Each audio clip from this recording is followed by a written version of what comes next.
So then, handguns in the UK. A lot of people, especially our American friends, will assume that they're completely banned here. Most of my English subscribers who are into shooting probably, I'm probably teaching my grandmother to suck eggs here, but many of them won't know this. But you can, as you probably just saw in the intro, you can have handguns in the UK, of sorts. After 1997, 98 I think it was, when we had the Dunblane massacre, basically all self-loading handguns were banned, centrefire were banned. Rimfire weren't, but then Tony Blair got in and he banned those too. So since then, we've not had handguns, or have we?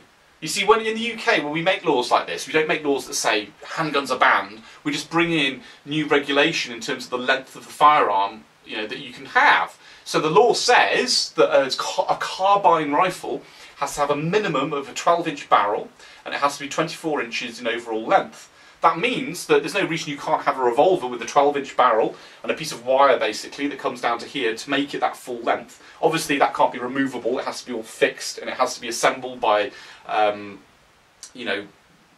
sort of correct person, as the manufacturer in the UK. You can't just bring in normal handguns in the UK and convert them. They have to be built, actually custom built for that use, or imported as that already. And as you might have seen, the Taurus Model 66 we were shooting, they're actually not coming into the UK anymore because, as you can imagine, it's such a small market that Taurus have just decided it isn't worth making them. So, if you're interested in buying one, have a look. They're still around, but they're becoming more and more difficult to get hold of. The other alternative is you can buy a self-loading 2.2 rimfire, or a revolver 2.2 rimfire if you like. But you can be self-loading too, but again, 12-inch barrel and an armrest. So you can probably see an example of that behind me.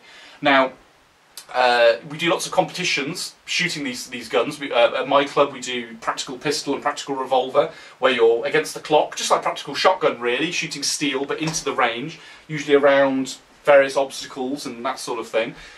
It's great fun. So as a normal civilian, that's pretty much what you're restricted to under Section 1. But having said that, we still have Section 5, and Section 5 covers basically everything else. So if you're in the police or the military, of course, you need semi-auto or maybe fully auto rifles or handguns or whatever. And of course, those people still need to buy them off people in the UK. So we have companies like Lantac who supply the police and the military, and they export firearms overseas. And of course, they can become Section 5 dealers. And so the guys who run that company, they have access to pretty much everything, really. Aside to that, you have Section 7.3. I know Callum at English Shooting was talking about this not that long ago, and that's a firearm you can hold for academic reasons. You might be doing research, say, into the 1911 or whatever. You just have to give some good reason for that. And then you can have that gun. It has to be kept at the club, and the club has to be a Section 7.3 club, and no one else can touch it. But you could do that, you can have that. It's probably not the easiest thing in the world, but that's a possibility. The only other option you can actually, as a civilian, be issued a Section 5 self-loading pistol or revolver, in theory, if, say, you're a deer stalker or a pest controller or somebody like that, and you can offer a genuine good reason that you need to have it, then these things can be issued. That's often at the discretion of the firearms unit the jurisdiction you're under. I've heard of people having revolvers, say, where only 3 of the cylinders were available because the police were like, well, you don't need more than 3 shots for humane dispatch for like shooting deer and that sort of thing.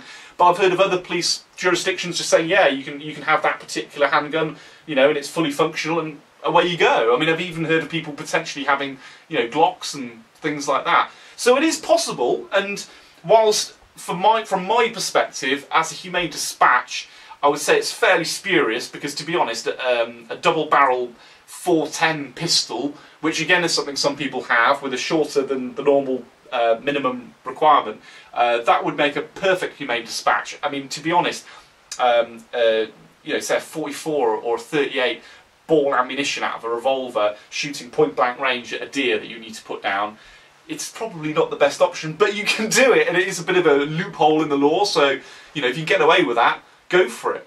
Anyway, I thought I'd knock this together because I got this footage from, God, months ago when Tom bought his revolver, and obviously being Section 1, he can't lend it to me, and we just haven't had a chance to get together and do a proper full review yet. But that will be coming. It might be now, probably, as it's, you know, in the spring when it starts getting lighter and we've got more time to do that. But either way, I thought I'd use this footage just to show you, you know, Tom's new gun. We've had some great fun with it.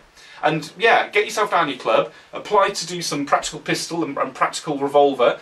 If you are a member of a club, you have good reason, there's no reason they should refuse you. I got a funny look off my FEO when he was looking at my application, because, you know, he just thought, what do you want that for? But, you know, you do have good reason, there's no reason why you shouldn't be issued it. So if you want one, get one. So either way, I hope you enjoyed that. Like and subscribe.